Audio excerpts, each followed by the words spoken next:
Our story opens today high atop New York City, in the luxurious penthouse of perhaps the most famous soldier of fortune the world has ever known. Me. How do you do? Excuse the position, just practicing my yoga. Well, now that you're here, we may as well get to know each other. My name is Peabody. I suppose you know yours.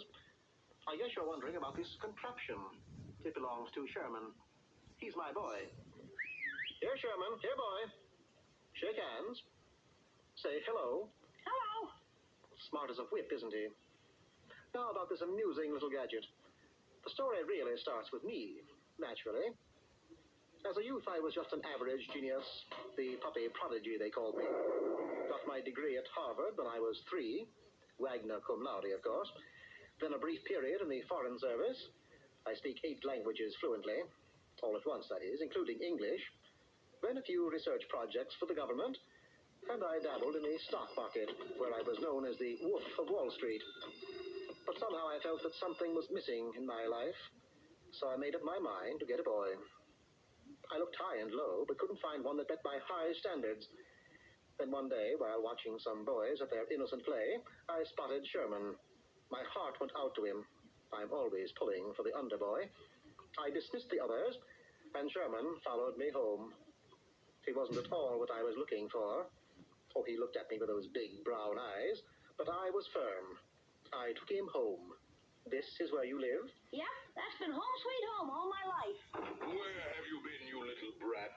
Just visiting. Get in here. One moment, sir. And what do you want, mutt? The name, sir, is Peabody, and I intend to adopt this boy.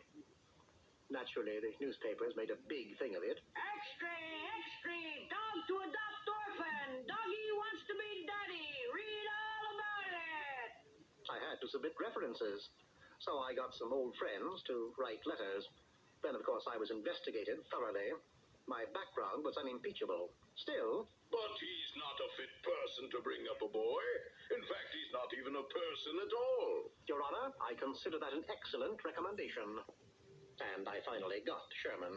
This court can see no reason why, if a boy can have a dog can't have a boy. Daddy! Sherman, let's get one thing clear. I will never submit to being addressed by that ridiculous name. You will call me Mr. Peabody, or when speaking informally, simply Peabody. Yes, Mr. Peabody. So, that was that. But I soon found it next to impossible to raise a boy in an apartment. Guppies, yes, but a boy, no. They need running room. So I built this for Sherman's birthday. Happy birthday, Sherman. Gee, thanks, Mr. Peabody.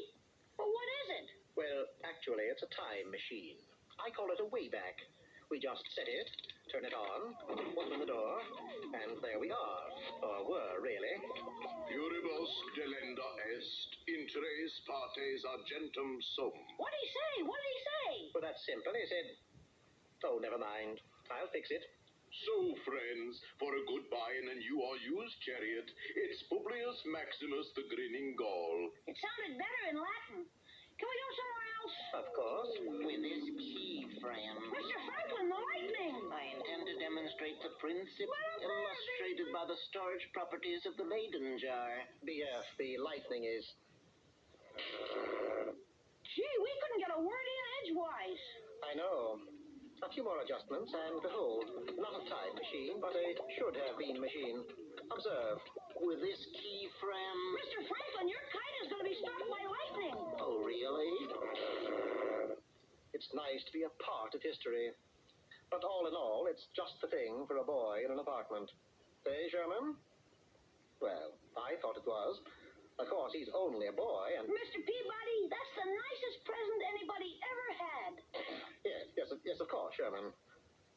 No doubt about it. Every dog should have a boy.